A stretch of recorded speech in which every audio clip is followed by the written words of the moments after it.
gratitude to Dr. Matthew Opoku-Prempeh for his dedicated service to the government and the people of Ghana. Dr. Matthew Opoku-Prempeh, who entered Parliament in 2008 as Menchia MP and ever since 2012 as Menchia South MP, was Education Minister from 2016 to 2020 and Energy Minister from 2020.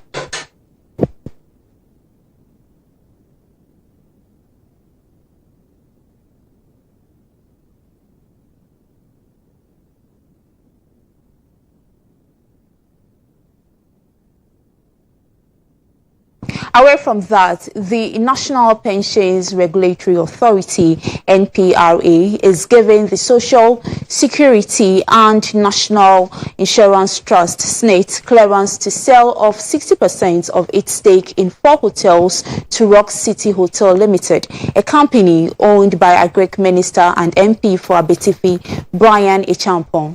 The NPRA had earlier directed SNIT to suspend negotiations with Rock City over the sale of 4 hotels pending further evaluation and engagement. But answering questions on the floor of Parliament, the Minister of Employment and Labour Relations, Ignatius Bafwewa, confirmed that all due processes have been complied with. Came up with a directive, but I will appreciate if my brother, my colleague, really read the directive from NPRA. It said it needed to be furnished with all information relating to the sale of the hotels, which SNIT has since done that. So it wasn't like a direct decision that SNIT should not go ahead to do anything, but then SNIT can only go ahead when NPRA, which is the regulator within the field, had actually certified that they had seen all the documentation and the processes and they think that they are good to go.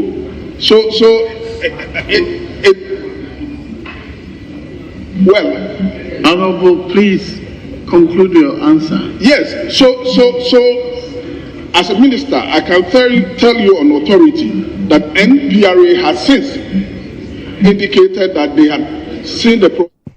Meanwhile, MP for North Tongue, Samuel Okudzato-Ablakwa, a lead advocate against the sale of these hotels, has challenged the NPRA to publish documents to support the approval for the deal to continue. We challenge the NPRA to publish the outcome of their review, if they are proud of what they have done, if their review is superior to what the transaction advisor has done, if they know they have engaged in legitimate, transparent work. They should publish the review that they have done, subject it to public scrutiny, and let us see that indeed this transaction is above board. They cannot do it because they know they are engaged in insider dealing. We are going to stage the biggest demonstration on this matter across the country. The resistance will continue. We'll work with organized labor. There will be strikes. There is absolutely no way we are going to allow this obnoxious transaction to continue. The Minister for Employment and Labor Relations is clearly taking the Ghanaian people for granted, and he is underestimating our anger.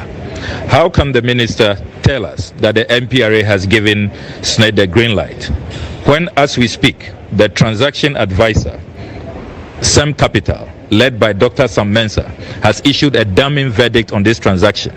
What kind of review has the NPRA done? When the transaction advisor, remember we paid good money to the transaction advisor, $491,000, over 7 million Ghana cedis. If they won't listen to the transaction advisor, why are we spending so much money to obtain this advice from the transaction advisor? The transaction advisor is telling us that after reviewing this deal, they find that Rock City has been made an offer which other bidders did not have. Rock City has been allowed to pay half and then spread the half over a 24-month period. An insider dealing, clear bias, clear discrimination. Other bidders didn't have that. The SNIT pre-qualification criteria is that bidders should have a bank guarantee. Rock City doesn't have a bank guarantee. Rock City, according to the transaction advisor, doesn't have the source of funding. So what kind of green light is the NPRA giving? Clearly. Let's now head to the court where embattled CEO of defunct Men's Gold Ghana Limited, Nana Appiah-Mensah, popularly known as GHOne, has hinted of appealing the court's decision to dismiss his submission of no case after the court ordered him and his two companies to open their defense and answer to charges in the Men's Gold case. The court, presided over by Justice Ernest Owusu, ruled that prosecution through its 9 witnesses have been able to establish prima facie evidence against them in 36 out of the 39 counts. EIB's legal affairs correspondent Mutala Nusa has more. It is now official. Nana Appiah-Mensah, GHOne, and his two companies, Men's Gold Ghana Limited and Brew Marketing Consort, will have to mount defense to some 36 count.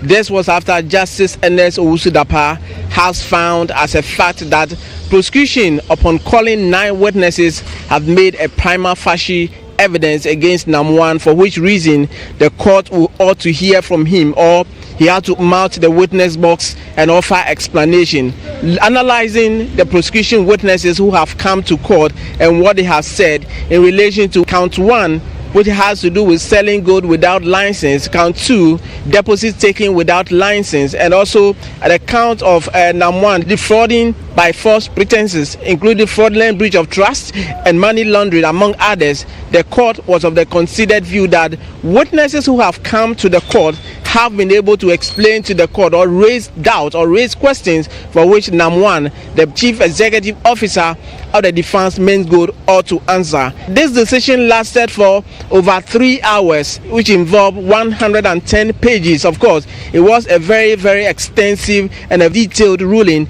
by Justice Ernest Owusu.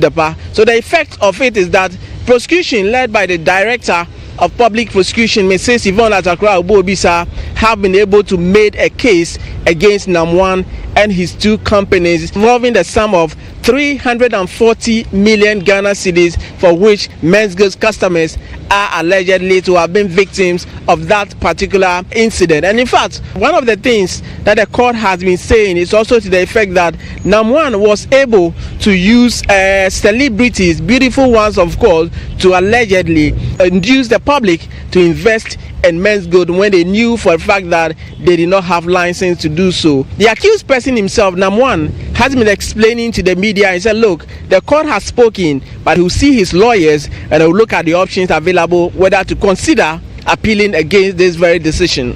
We disagree, we very much disagree, but it is worthy of note that the disagreement does not in any way erode our confidence in the judiciary and in the courts. Yes, so I would speak with the defense legal team, and then we would consider and then explore all necessary rights to redress, under the parameters of rule of law. So, it's a win for Ghana, it's a win for rule of law. We have always maintained that we are not guilty, and we still stand by that. And listening to the lengthy ruling, certain keywords were very essential. Then they were like consistent. So for example, there were words like presumption, we presume, it appears, it looks like, it seems. What that tells me is that it's just like viewing it from the face value, right, and not necessarily going into the fact of the matter. So I wouldn't also want to go into the merit or the demerit of the matter, because this is just the prima facie, which is like looking at it on the face value. So well, it could be a mirage, and this is just one person sitting down looking at it. So yeah, once we disagree, the law permits that we can always take it to an appellate court, or the legal remedies under a legal dispensation can be exercised. And so we would go back to the drawing table, in an attempt to defend ourselves, and then to affirm and then get a court to proclaim our innocence to the whole world. We would explore all the legal remedies, under the law. The spokesperson In other news, the Ghana Police Service has apologized to the family of late Lois Abena Kranting, a 24-year-old woman who was found unconscious in a swimming pool at a hotel in Takoradi in the Western region for what it describes as lack of sufficient police engagement on the development. This follows earlier complaints from the grieving family indicating that the police had not communicated the results of an autopsy that was carried out and concerns of no arrest a month after the incident. The police in a statement says the Inspector General of Police, Dr. George Ekufudampari, had reached out to the family of the deceased via phone following their dissatisfaction with the seeming silence from the service. The statement further indicated the IGP assured the family of justice and constant updates on the unfortunate incident. The police, however, says a verbal autopsy indicates that Lois died as a result of asphyxia, severe pulmonary edema, and drowning in a pool. The 24-year-old engineer from the KNUS team, who had been working as a business support officer with GHOne Energy since 2023, embarked on a business trip with his boss and a driver to Takoradi on Friday, 7th June 2024, but was found dead on the dawn of Saturday, 8th June 2024.